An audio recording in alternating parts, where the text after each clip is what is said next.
The anointing of Kamala Harris as the Democratic presidential nominee signals the deeply anti-Catholic nature of that party.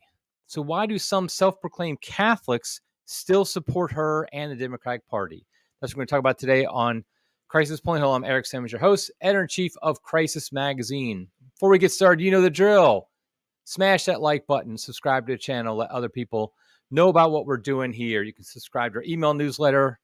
Just go to crisismagazine.com, put in your email address, and we'll send you our articles each morning, usually 2 a day.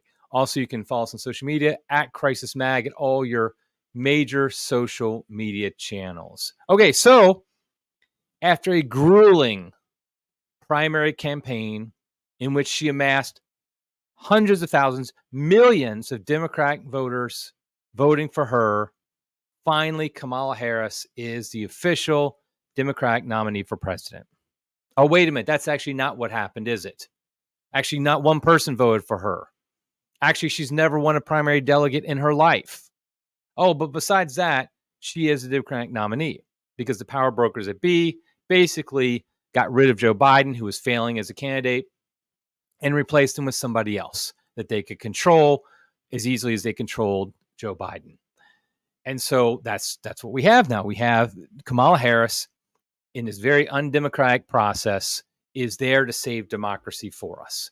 And it's quite a selection from a Catholic standpoint. If you want to look at her record, look at her, what she's done in the past as Catholics, how should we view Kamala Harris? I mean, I titled her in this podcast, the anti-Catholic candidate.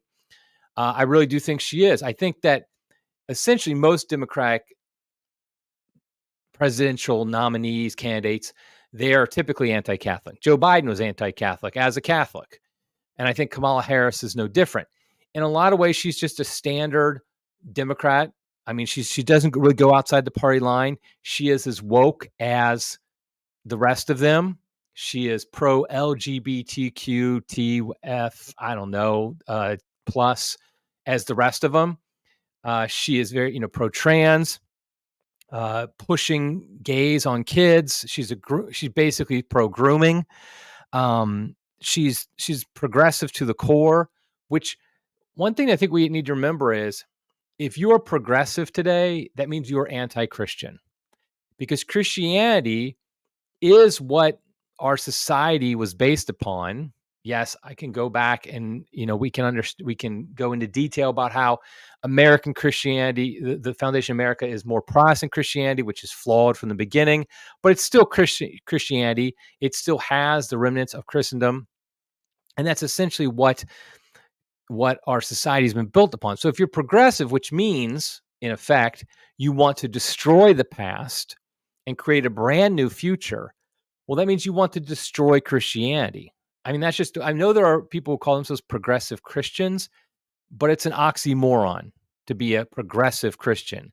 Because if you are progressive, that means you want to destroy the past, build a new future. Well, the past is Christian in the Western world. There's just no other way about it.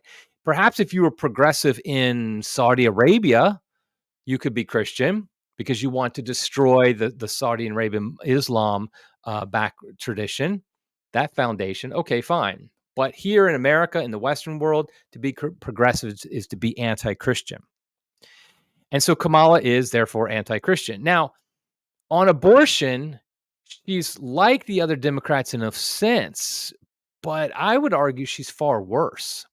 She's far worse because one of the things that was touted about her when she first was appointed as the nominee or as a potential nominee was that she was the first vice president to tour an abortion clinic. Think about that for a minute. This is a building in which babies are dismembered. They are killed and dismembered. This is the equivalent, and I mean this literally, of a concentration camp in Nazi Germany, because little babies are killed in these buildings. It's not some antiseptic area where it's just like a medical facility like any other. No, these are killing rooms, killing buildings. And she went to tour it to promote abortion. And she was there basically talking about how great this was. There's something viscerally different when you go to an abortion clinic. I've noticed this with pro-lifers. Pro-lifers who have been to an abortion clinic, i.e. outside of it, counseling, praying, they typically look at abortion very differently than pro-lifers who have never been to one. I know this is actually true for myself, and I know lots of people this is true for, because when you haven't been to one, abortion is just a political issue. It might be an important political issue, but it's not that much different from maybe taxes or immigration or something like that. But when you've been there and you've seen the women who go there and what's going to happen there, you know exactly what's going inside that building. That's as a pro-lifer, all of a sudden it no longer is a political issue. It's a real moral issue. It's a Holocaust. It's a horror. And you treat abortion very differently after that. And I think the same is true of pro-abortion people. Somebody like Kamala Harris. She actually went to this place where babies are being killed and dismembered to celebrate it. So she's been inside it. There's no it's not just simply a political issue for her. And so I think in some ways she's far worse than any of the previous pro-abortion Democratic presidents like Bill Clinton or Barack Obama or Joe Biden. I think it's very real to her. And, nobody knows if she has had an abortion in her background. She's never mentioned this, but based upon her pretty well-known promiscuous background and lack of children, it's always very possible that she herself has had an abortion, which makes it much more real than it would for somebody like maybe a Joe Biden or a Barack Obama. Also, she's put this in practice. When she was the California Attorney General, she backed a 2015 state law requiring pro-life pregnancy centers to offer abortion referrals. Hear that again. She wanted pro-life pregnancy centers, your crisis pregnancy centers, to be forced to offer abortion referrals, to go against their mission.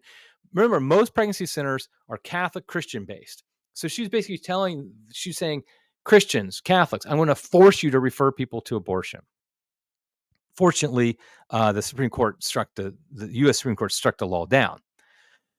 Another thing she did, in 2015, as the California Attorney General, she authorized a raid of pro-life activist David I'm not 100% sure how to pronounce his last name. David, I think it is. David I think it's David Dalayden, who he had done a hidden camera probe on Planned Parenthood, found all these horrible things happening.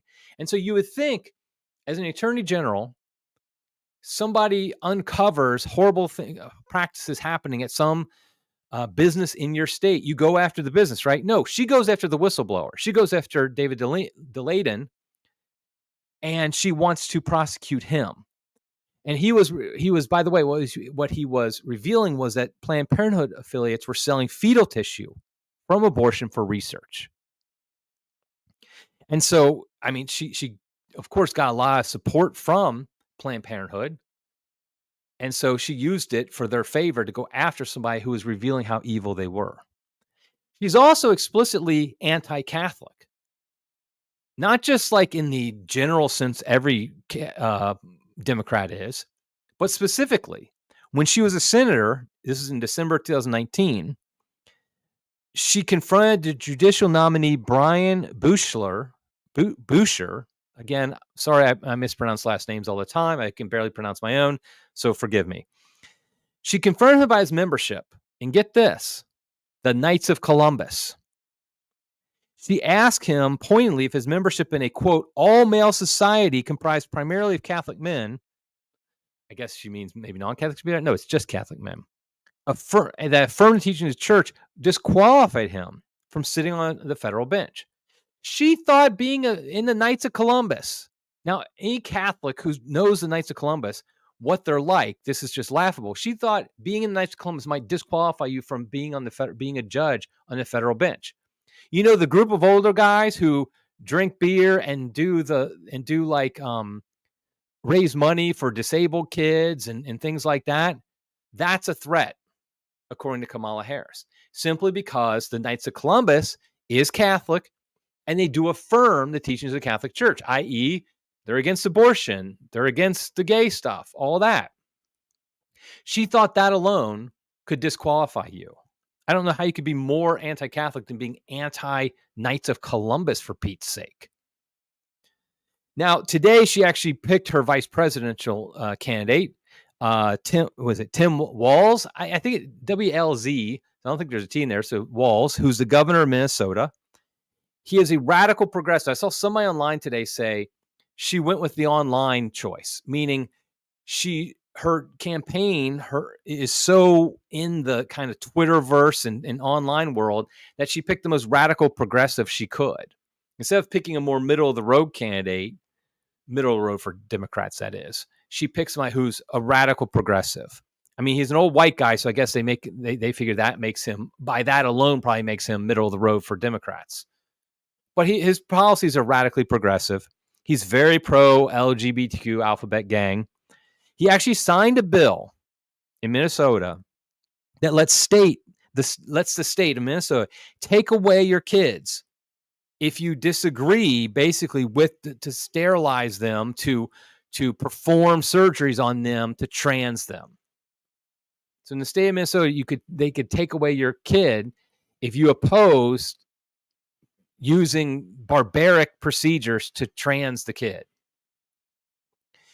During COVID, he actually banned houses of worship from having mass or having their worship services in groups of larger than 10 people.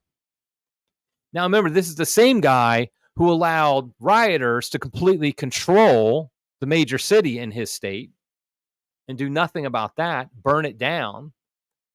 But if you wanted to go to mass and 11 of you wanted to go, one of you had to leave, which basically effectively banned mass because almost every mass offered has more than 10 people come to it, especially on Sundays. And so also this guy, Tim Walz, is completely pro-abortion. If you go to his website, the governor of Minnesota, that's like the first thing he touts. Actually, the first thing I think he says, free universal health care or something for kids. And he says, and reproductive freedom. This isn't like a side thing for him. He's rabidly pro-abortion. Maybe not as much as Kamala, but still rabidly pro-abortion. And so based on all this, the question just arises, how could any Catholic vote for Kamala Harris? How could any Catholic vote for Kamala Harris? Okay, well, guess what? They can, because look at this. Tonight, actually, Tuesday, August 6th at 8 p.m. Eastern Time, Catholics for Harris is having a meeting. Catholics for Harris. There's actually an organization that propped up after Kamala was installed, after Biden was kicked out, called Catholics for Harris.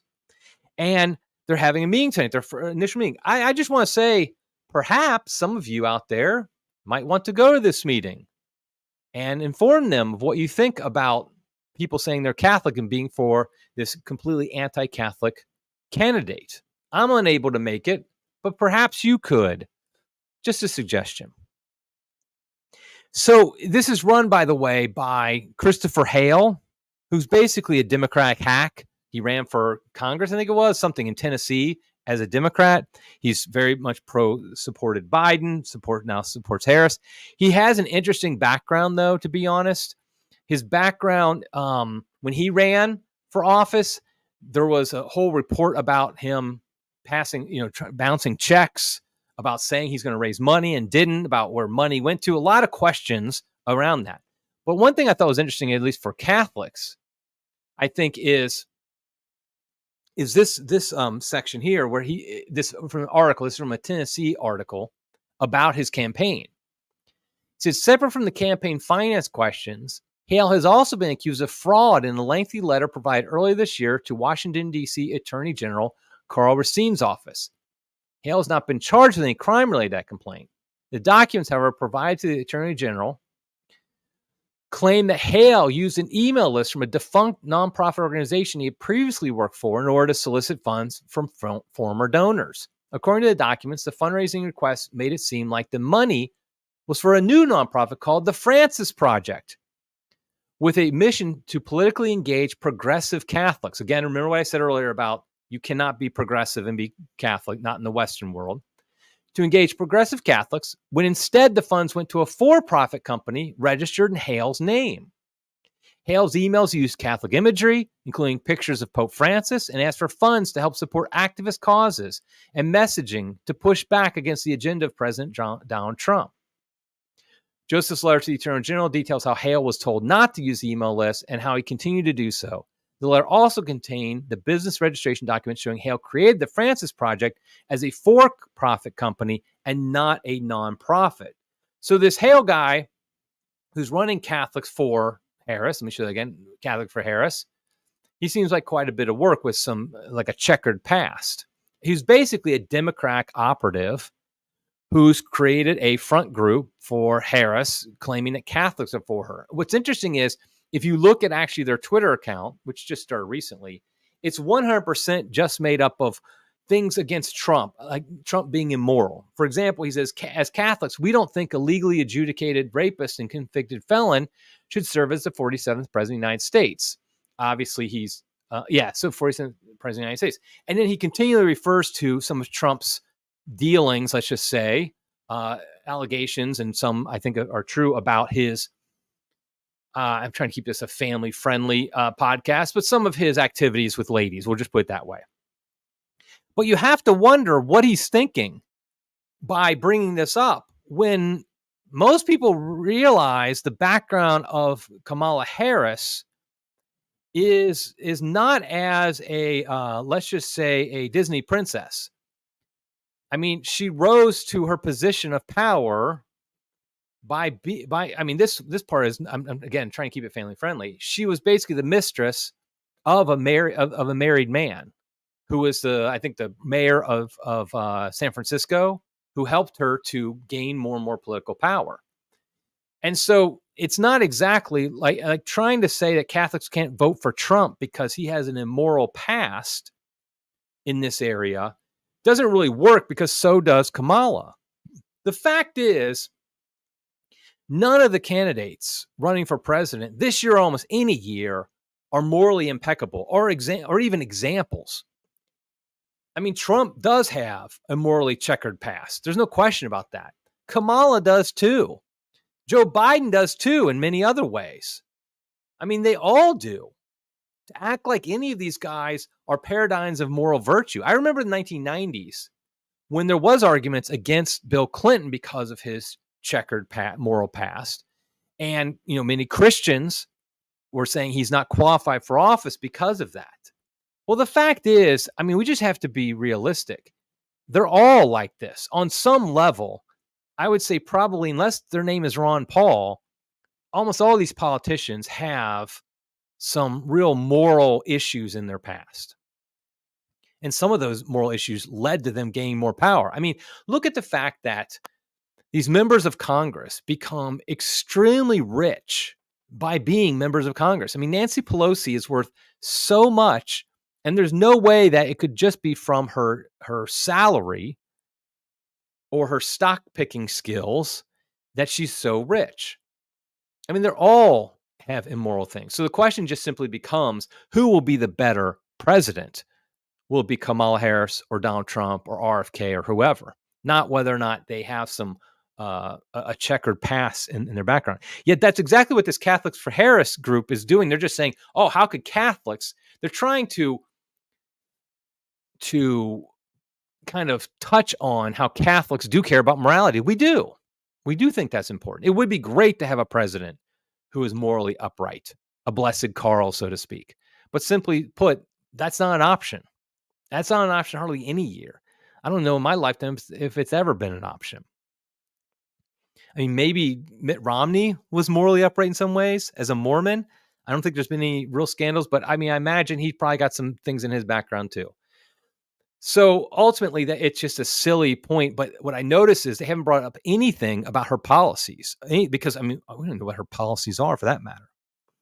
And so I think this Catholics for Harris group, again, they have a meeting tonight, online meeting, 8 p.m. Eastern time tonight, Tuesday, August 6th. If you're listening to this live, maybe you should join it.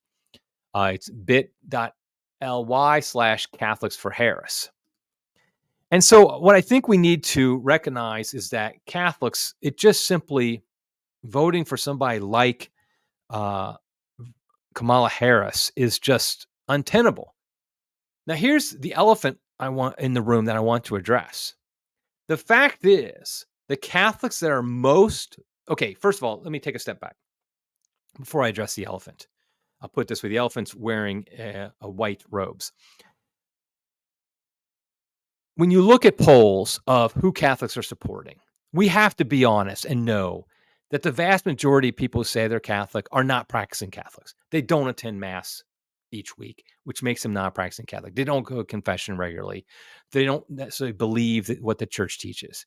So when you look at, like, for example, let's say Catholics are 52 to 48 for Trump. I made that up, but I think it's something around there. The fact is, the vast majority of the Catholics on both sides, Trump and Kamala, aren't practicing Catholics. And so you kind of, that's a wash because they're not being impacted by their Catholicism. That's not why they're voting for who they're voting for, isn't because they're Catholic faith. But there is a percentage in there on both sides of practicing Catholics, meaning Catholics who attend Mass each week, probably go to confession regularly. So why is it that some Catholics, even in that category, are voting for Kamala Harris? Well, one thing we have to note, and here's that elephant in the room: the Catholics who are the most behind, the most pro Pope Francis, are also the ones that are the most likely to be supporting Kamala Harris for president, supporting a Democrat candidate. And if you look at Pope Francis's own record on this, how he has interacted with the American political scene, you see that he's been very harsh against Donald Trump, and he's been very praiseworthy of Joe Biden. Now, I'd have no problem if Pope Francis wanted to call out things that Donald Trump did as president that went against Catholic teaching. I have no problem with that. But he also needs to do it for Joe Biden, who does things that are far worse from a Catholic point of view. Yet he will rail on somebody like Donald Trump for his immigration policies and say nothing about Joe Biden for his abortion policies.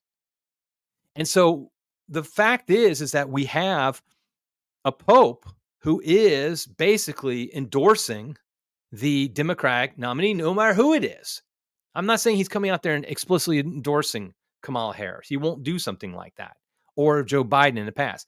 But by his words and actions, that's what he's giving a wink and a nod to Catholics who are going to support the Democrat candidate. And I think this is a grave scandal. This is something that it's hard to defend. You can't defend the Pope for this. And so why are they doing this? Why are some Catholics supporting Kamala Harris, including somebody like a Pope Francis?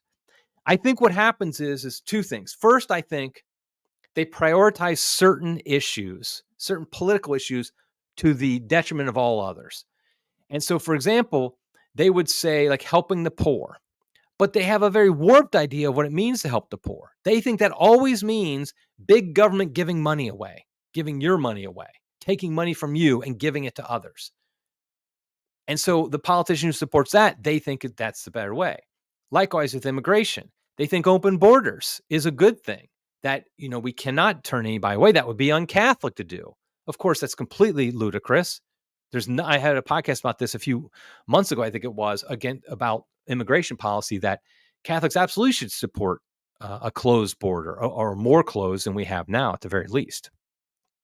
So that's one thing, is they come into a certain political ideology, and then they form their who they're going to vote for based on that, not by their religion. Their religion doesn't inform their political ideology. Their political ideology informs their religion.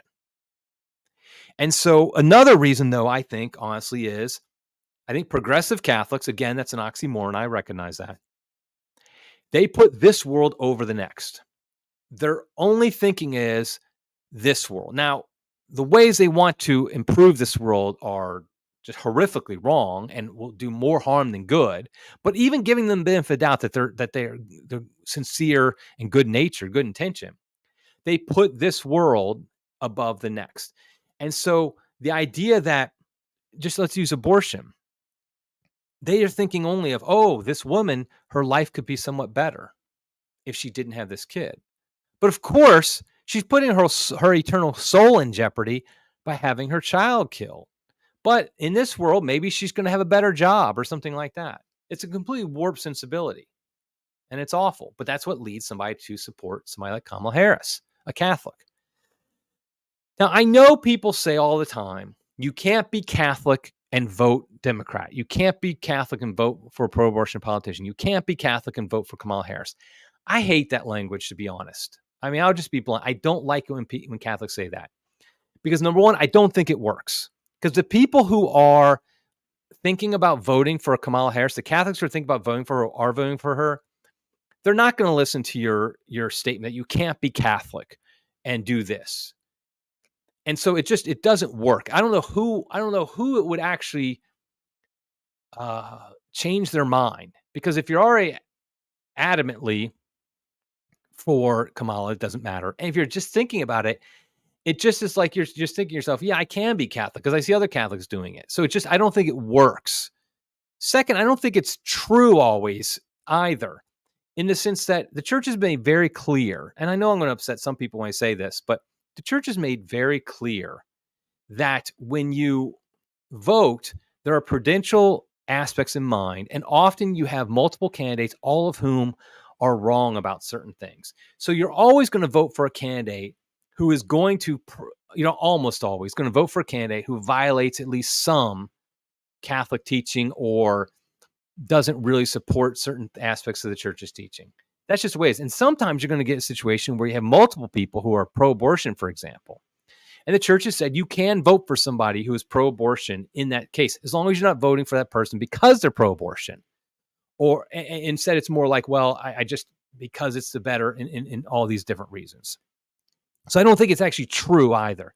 Now, in this case, though, I just honestly don't see how any Catholic can vote for Kamala. I'm not saying, by the way, you notice I've barely even mentioned Donald Trump here. I'm not saying a Catholic must vote for Donald Trump. I think you could make an argument for third-party candidates or something like that. You can make an argument for not voting. I mean, I did that months ago.